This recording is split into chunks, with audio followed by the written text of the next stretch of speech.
Welcome to the channel of AJ classes 2882। आज हम पढ़ेंगे class 9th English moments chapter 4 in the kingdom of fools का part 2। When they had cooked and eaten, जब उन्होंने खाना पका लिया और खा लिया, the guru realized that this was a kingdom of fools. गुरु को एहसास हुआ कि ये किंगडम ऑफ फूल्स है and it wouldn't be good idea for them to stay there। और यहाँ पे रुकना उन दोनों के लिए ठीक नहीं रहेगा। This is no place for us, let's go, he said to his disciple। गुरु ने अपने चेले को कहा। But the disciple didn't want to leave the place। लेकिन चेला उस जगह को छोड़कर नहीं जाना चाहता था। Everything was cheap here। All he wanted he was a good cheap food। क्योंकि वहाँ पर सारी चीज़ें सस्ती थीं और उसे सस्ता और अच्छा खाना खाने की आदत थी। The guru said they are all fools. यहाँ पर सब लोग फूल्स हैं। This won't last very long and you can't tell what they will do to your next.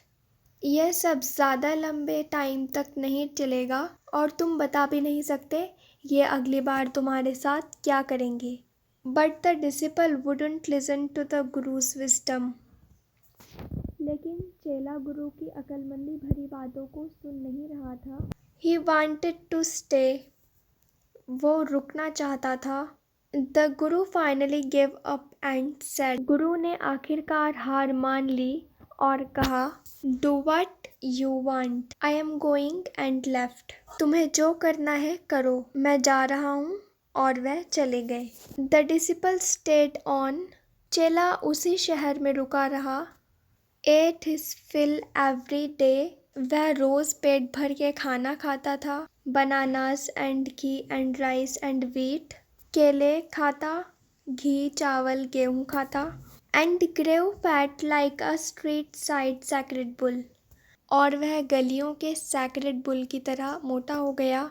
One bright day a thief broke into a rich merchant's house। एक चोर एक अमीर trader के घर में घुसा।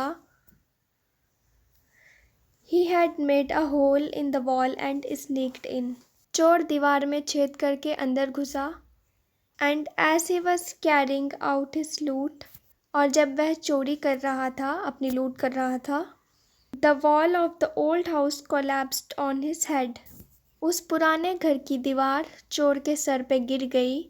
And killed him on the spot. और चोर दीवार गिरने की वजह से मर गया। His brother ran to the king and complained. चोर का भाई दौड़ते दौड़ते किंग के पास पहुंचा और शिकायत की।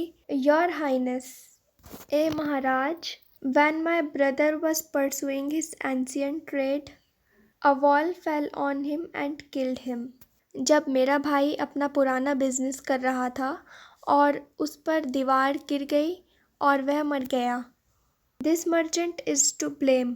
यह सारी गलती बिजनेसमैन की है। He should have built a good strong wall.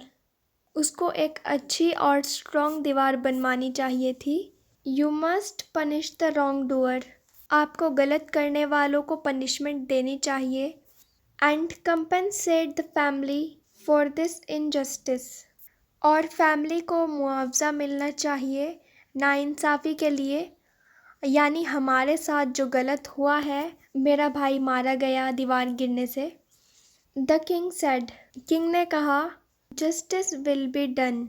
इंसाफ होगा। डोंट वरी, परेशान मत हो। And at once summoned the owner of the house. और उसने उस घर के ऑनर को बुलवाया। When the merchants arrived, जब मर्चेंट पहुंचा, the king questioned him। King ने उससे पूछा, What's your name? तुम्हारा नाम क्या है? Such and such, your highness। फिर उसने अपना नाम बताया। महाराज, ये मेरा नाम है। Were you at home when the dead man burgled your house?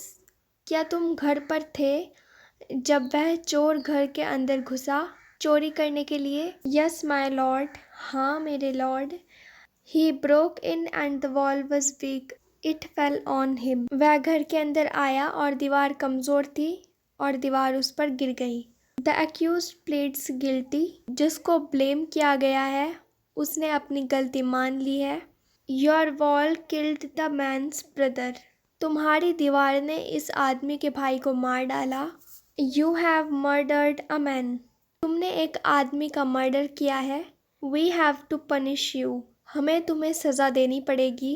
Lord, said the helpless merchant. वह बेचारा मर्चेंट कहता है, Lord, I didn't put up the wall.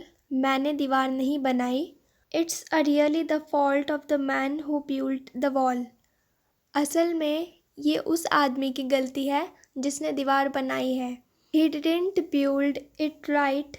You should punish him. उसने दीवार सही से नहीं बनाई. आपको उसे सज़ा देनी चाहिए. Who is that? कौन है वो? इसके आगे की स्टोरी हम पढ़ेंगे पार्ट 3 में. Thanks for watching.